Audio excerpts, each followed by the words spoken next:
And now to our first conversation. In a historic move, South Africa's President Cyril Ramaphosa has signed a bill into law that enables the government to seize land without compensation.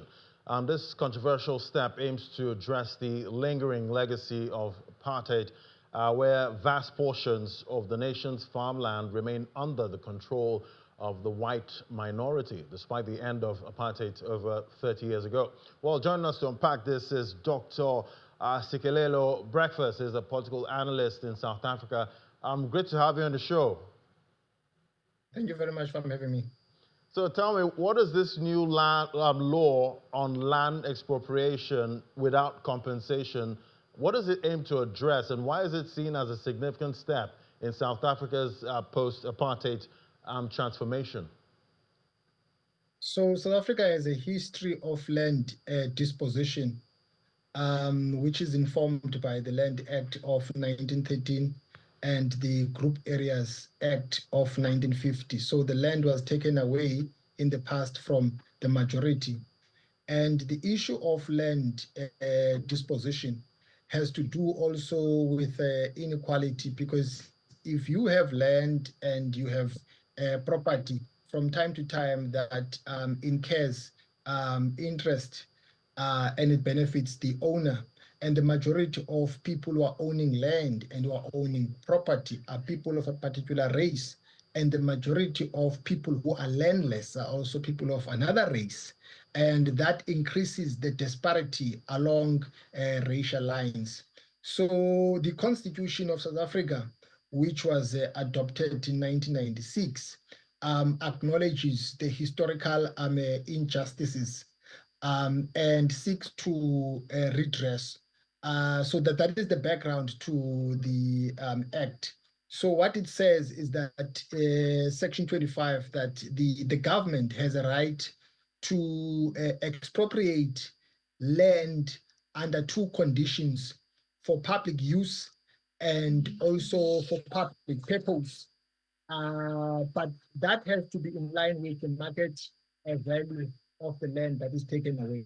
So that is the background to the policy.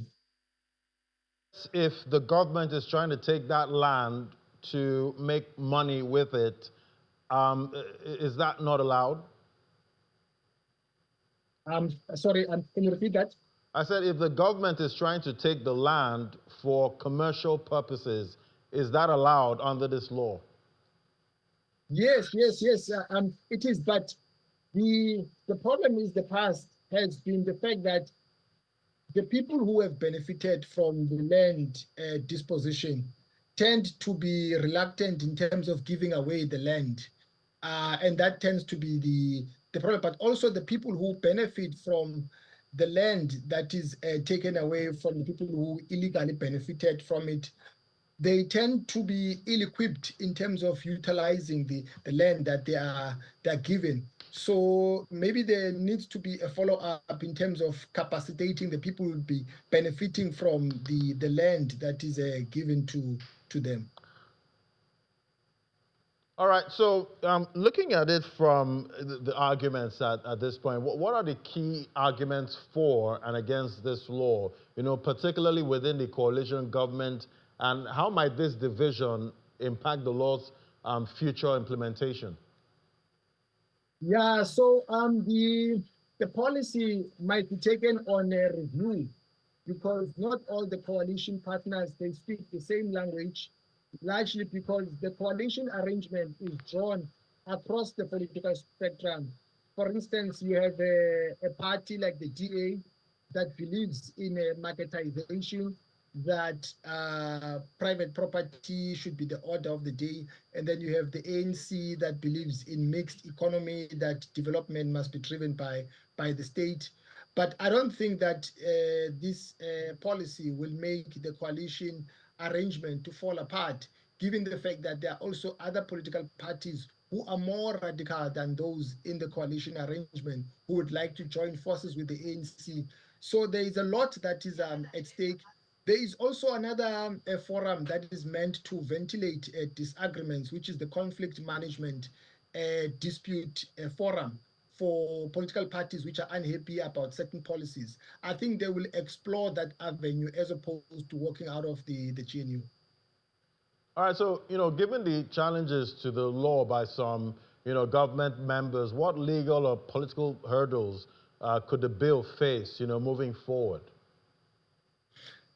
Yeah, I mean, I think the way out will be to address the problem and depersonalize issues, attack the problem hard and be soft on the parties.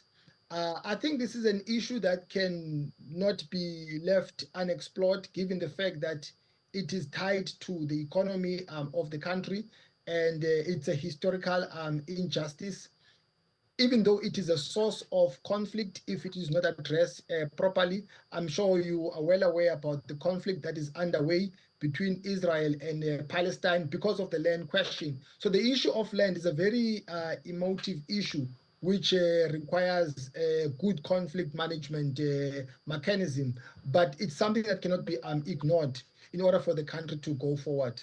Right, definitely.